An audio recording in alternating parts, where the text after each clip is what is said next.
नेहरू जी का कश्मीर के लिए कंडक्ट और इस पर हमारा नजरिया थोड़ा तंग है। जहां तक तंग नजरिए का सवाल है साहब, देश की एक भी इंच जमीन का सवाल है, हमारा नजरिया तंग रहेगा, हम दिल बड़ा नहीं कर सकते। किसी को अधिकार नहीं है अपने बड़े हृदय को दिखाने के लिए देश का एक भूभाग देश से चला जाए और मूक दर्शक बनकर खड़े रह जाए, किसी को अधिकार नहीं। मैं आज फिर से कहता हूं, ये आरोप से मैं सहमत हूं, हमारा नजरिया तंग है। देश की एक इंच जमीन भी जाती है तो इसके लिए भारतीय जनता पार्टी का हर कार्यकर्ता सर्वोच्चता से संघर्ष करेगा, लड़ाई करेगा और लड़ेगा। हमें कोई इसमें शर्म की बात नहीं। मान्यवर, मैं कुछ बातें कहना चाहता हूं। बहुत कुछ कहा है, अभी कहा गया नेहरू के कारण कश्मीर यहां है। नेहरू जी के न होते तो शायद ये बिल ही नहीं आता और कश्मीर होता ही नहीं। इस तरह से कहा। मैं आज कहना चाहता हूं कि जो आजादी के बाद भारत की रचना को जानते हैं उनको मालूम होगा हैदराबाद में इससे भी बड़ा प्रॉब्लम हुआ था। क्या जवाहरलाल जी गए थे क्या?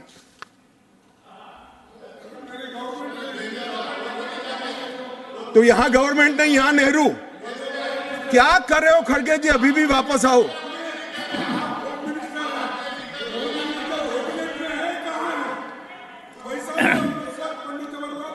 एक मिनट रिकॉर्ड पर है। कश्मीर में दिग्विजय जी ने सरदार पटेल का नाम नहीं लिया। एक नाम दिया शेख अब्दुल्ला का, दूसरा नाम दिया जवाहरलाल नेहरू का। तो वो होम मिनिस्टर थे, क्यों नहीं दिया भाई? अब सुनिए दिग्विजय जी, अब सुनिए, सुनना पड़ेगा, ऐसे नहीं चलेगा। हमने सुना है, धैर्य से सुना है। मान्यवर, जूनागढ़ में क्या जवाहरलाल नेहरू गए थे? हैदराबाद में जवाहरलाल नेहरू गए थे? लक्षद्वीप में जवाहरलाल नेहरू गए थे? जोधपुर में जवाहरलाल नेहरू गए थे? जवाहरलाल नेहरू एक ही जगह काम देखते थे, जम्मू कश्मीर में, जिसको आधा छोड़कर आ गए। एक ही जगह देखते। मान्यवर, दूसरा, विलय लेट क्यों हुआ?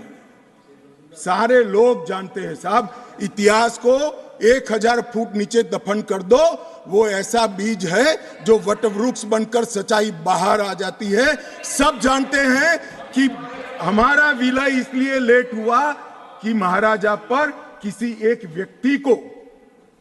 व्यक्ति को विशेष स्थान देने का आग्रह था, शेख अब्दुल्ला को विशेष स्थान देने का आग्रह था। इसके कारण विलय लेट हुआ और पाकिस्तान को आक्रमण करने का मौका मिला। मैं आज ये पूछना चाहता हूं कि इतने सारे कठिन राज्यों का विलय हो गया, कहीं पर 370 क्यों नहीं है? क्यों नहीं है? ना जोधपुर में है, ना जूनागढ़ में है, ना हैदराबाद में है, ना लक्षद्वीप में है। क्यों 370 नहीं है? कि संवेदनशील हृदय के कारण 370 है। संवेदनशील हृदय। मान्यवर, कंडीशन किसने रखी, किसने स्वीकार की? इतिहास जवाब मांगता है, देश की जनता जवाब मांगती है, जवाब देना पड़ेगा, भाग नहीं सकते इतिहास से कोई। मान्यवर, सेना भेजने में देरी क्यों हुई? और ये कहते हैं कि इसके बाद भी देरी हुई है। मैं साहब एक रेफरेंस सैम मानेकशॉ का देना चाहता हूं। फील्ड मार्शल सैम मानेकशॉ तब डायरेक्टर ऑफ मिलिट्री ऑपरेशंस थे। उन्होंने एक जगह पे कहा है कि कबीलाई हमलावर आक्रामक और लूट मचा रहे थे, तब चर्चा में ही व्यस्त थे। मैं व्यक्ति का नाम देना नहीं चाहता वरना खड़े हो जाएंगे। तब एक मीटिंग में सैम मानेकशॉ मौजूद थे। सरदार पटेल जी ने नेहरू जी को कहा, जवाहर, आप कश्मीर चाहते हो या नहीं चाहते हो, देरी क्यों हो रही है?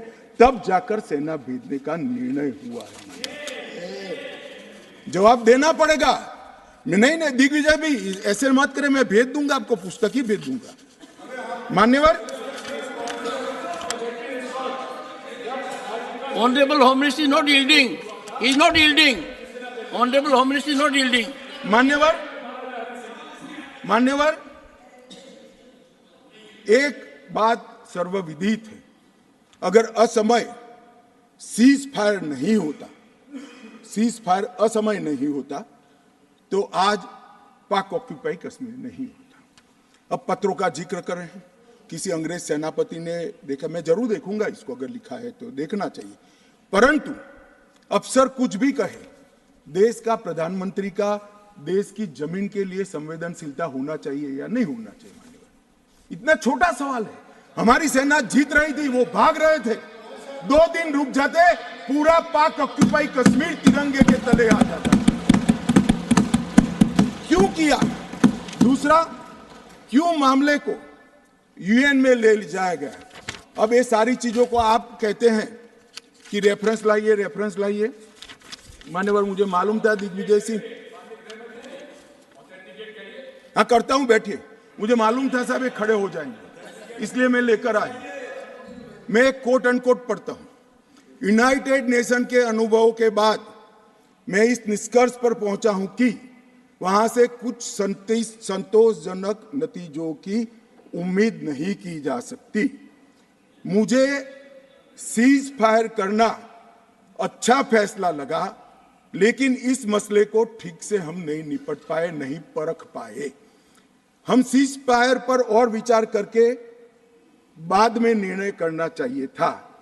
हालांकि ये सब भूतकाल की गलतियां हैं। ये जो कोट है किसी और का नहीं है, जवाहरलाल नेहरू का है। अब उनको तो मानोगे या नहीं मानोगे कि उन्होंने गलती की है, स्वीकार करी है। और साहब एक मिनट, सोर्स भी बता देता हूं, Nehru memorial museum and library, Jawaharlal Nehru connection, JNSG 143 part 1। और उस वक्त जब अरे भाई, स्वयं नेहरू कह रहे हैं मेरी गलती थी, क्यों इतना पकड़ कर रखा है पूंछ? मान्यवर, और चलो संयुक्त राष्ट्र में जाना भी था तो अनुच्छेद 51 में क्यों ले गए, जहां भारत के अधिकार सीमित होते थे? अनुच्छेद 35 में जाते तो भी हमें कोई दिक्कत नहीं होती। ये भी एक बहुत बड़ा गलत फैसला था। और मैं बताता हूं मान्यवर, एक कहते हैं कि धारा 370 निरस्त कर दी। अगर कल को ये 40 साल के बाद, जोर से बोले मनोज झा जी, 40 साल के बाद, क्योंकि ये मानते हैं कि 40 साल के बाद मैं नहीं हूंगा, मैं तो 60 का हो गया, मेरा आयु 40 साल का हो ही नहीं सकता। वो कहते हैं 40 साल के बाद इतिहास पूछेगा तो कौन रिस्पॉन्ड? मैं बताता हूं, 2 सदी तक अगर धारा 370 का फैसला गलत है तो मेरी सरकार का है, मेरा फैसला। प्रधानमंत्री नरेंद्र मोदी जी ने यह फैसला लिया है।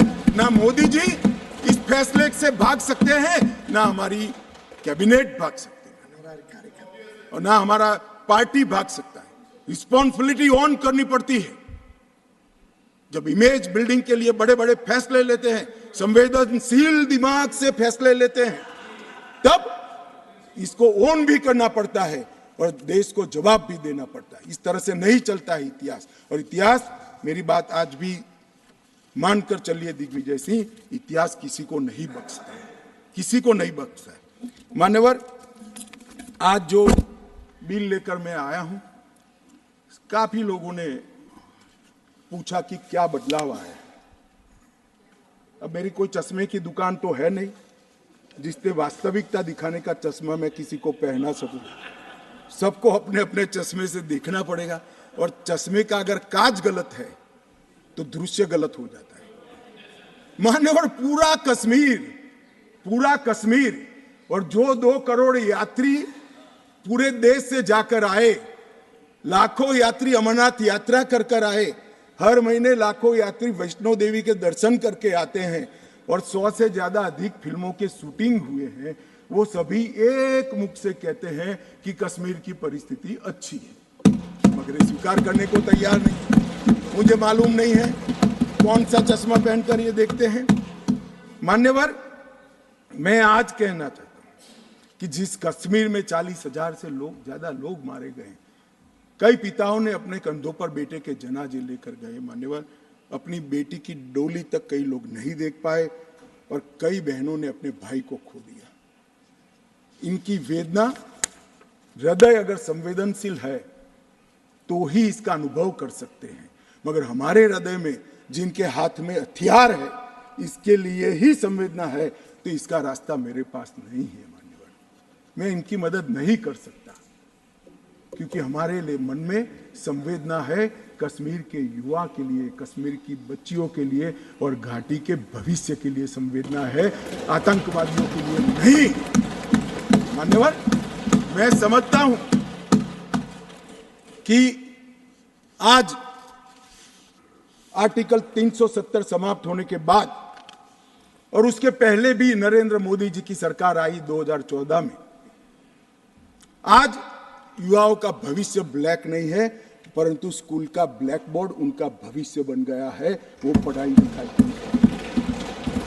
जो युवा मान्यवर पत्थर लेकर घूमते थे, मोदी सरकार ने, इस प्रधानमंत्री ने इसके हाथ में लैपटॉप पकड़ाने का काम किया है। पूरी दुनिया का एक्सेस और आतंकवाद और अलगाववाद की बात करने वाले लोग धारा 370 कर आधार बनाकर अलगाववाद की बात करने वाले लोग, आज जो लोग बात करते हैं उनकी कश्मीर की जनता अनसुनी करती है, डेमोक्रेसी और डेवलपमेंट की बात करती है। मान्यवर, ये आज बदलाव हुआ है। अभी अभी कह रहे थे कि मैंने सदन में कहा था कि आतंकवाद समाप्त हो जाएगा। मैं मेरे जीवन में बोला हुआ भूलता नहीं हूं और जो बोलता हूं उसको ओन करता हूं।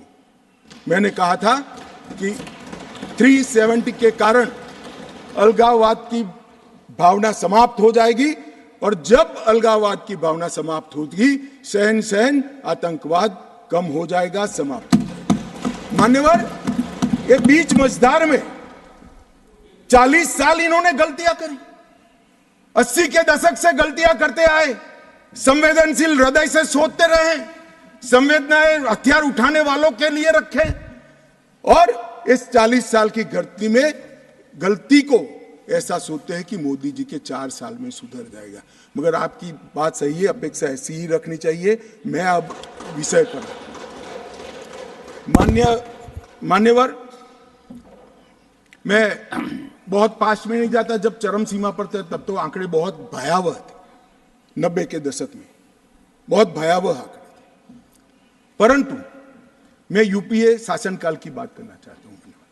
2004 से 14 जब सोनिया जी और मनमोहन जी की सरकार थी, कुल आतंकवादी घटनाएं 7,217 हुई थी और अब आतंकवादी घटनाएं सिर्फ 2,197 हुई है। ये 10 साल। अब सुन लीजिए, बाद में मुद्दा खड़ा करिए खड़गे जी। 70% की कमी हुई है मान्यवर, 70% की कमी हुई और उसमें धारा 370 हटाने के बाद केवल और केवल 4 साल ही गए। सिक्योरिटी फोर्स और नागरिक टोटल 2829, करीब 3,2900 नागरिक और सिक्योरिटी फोर्सेस मारे गए। अब